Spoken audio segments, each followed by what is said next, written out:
మాట్లాడిండు, హైదరాబాద్లో హైడ్రా పెట్టినాం, నిజామాబాద్లో నిడ్రా పెడతాం. ఇక్కడ చిన్న చిన్న వ్యాపారాలు చేసుకునే రియల్ ఎస్టేట్ వ్యాపారులందరూ కూడా కంప్లీట్గా మునిగిపోయినటువంటి పరిస్థితి. పేద ప్రజలందరూ భయంతో ఉన్నటువంటి పరిస్థితి.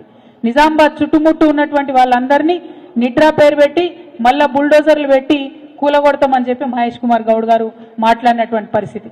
నేను ఇవాళ మహేష్ కుమార్ అన్నను ఒకటే రిక్వెస్ట్ చేస్తా ఉన్నా, అన్న మనం నిజామాబాద్ వాళ్ళం, మీరు మంచి పెద్ద పదవిలో ఉన్నారు, కాంగ్రెస్ పార్టీలో అత్యున్నతమైనటువంటి పదవిలో ఉన్నారు, కాబట్టి మీరు మన జిల్లాకు నిధులు తీసుకురండి, మన జిల్లా శాంతి భద్రతలను కాపాడే విధంగా తొందరగా పోలీస్ కమిషనర్ని తీసుకురండి. హైడ్రాతో అక్కడ హైదరాబాద్ ప్రజలు ఆగమైనరు, ఇక్కడికి నిడ్రా మాత్రం దయచేసి తీసుకొని రాకండి. పేద ప్రజలకు అవకాశం ఉన్న చోట తరలించండి, నదులను రక్షించండి. ఒక బాధ్యత కలిగినటువంటి ప్రతిపక్షంగా మేము మీకు సహకారం అందిస్తాం. కానీ వాళ్ళకి ఏ ఆధారం లేకుండా ప్రజల ఇంటి మీదకి మాత్రం బుల్డోజర్ తీసుకొని పోవద్దని మహేష్ కుమార్ గౌడ్ అన్న గారిని మేము రిక్వెస్ట్ చేస్తూ ఉన్నాం. అట్లనే వ్యాపారాలు చేసుకునే రియల్ ఎస్టేట్ వ్యాపారులందరూ కూడా కంప్లీట్గా మునిగిపోయినటువంటి పరిస్థితి. పేద ప్రజలందరూ భయంతో ఉన్నటువంటి పరిస్థితి.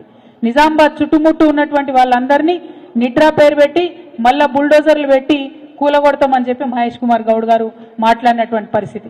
నేను ఇవాళ మహేష్ కుమార్ అన్నను ఒకటే రిక్వెస్ట్ చేస్తా ఉన్నా, అన్న మనం నిజామాబాద్ వాళ్ళం, మీరు మంచి పెద్ద పదవిలో ఉన్నారు, కాంగ్రెస్ పార్టీలో అత్యున్నతమైనటువంటి పదవిలో ఉన్నారు, కాబట్టి మీరు మన జిల్లాకు నిధులు తీసుకురండి, మన జిల్లా శాంతి భద్రతలను కాపాడే విధంగా తొందరగా పోలీస్ కమిషనర్ని తీసుకురండి. హైడ్రాతో అక్కడ హైదరాబాద్ ప్రజలు ఆగమైనరు, ఇక్కడికి నిడ్రా మాత్రం దయచేసి తీసుకొని రాకండి.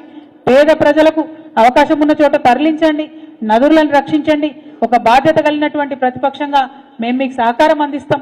కానీ వాళ్ళకి ఏ ఆధారం లేకుండా ప్రజల ఇంటి మీదకి మాత్రం బుల్డోజర్ తీసుకొని పోవద్దని మహేష్ కుమార్ గౌడ్ అన్న గారిని మేము రిక్వెస్ట్ చేస్తూ ఉన్నాం. అట్లనే మన జిల్లాకు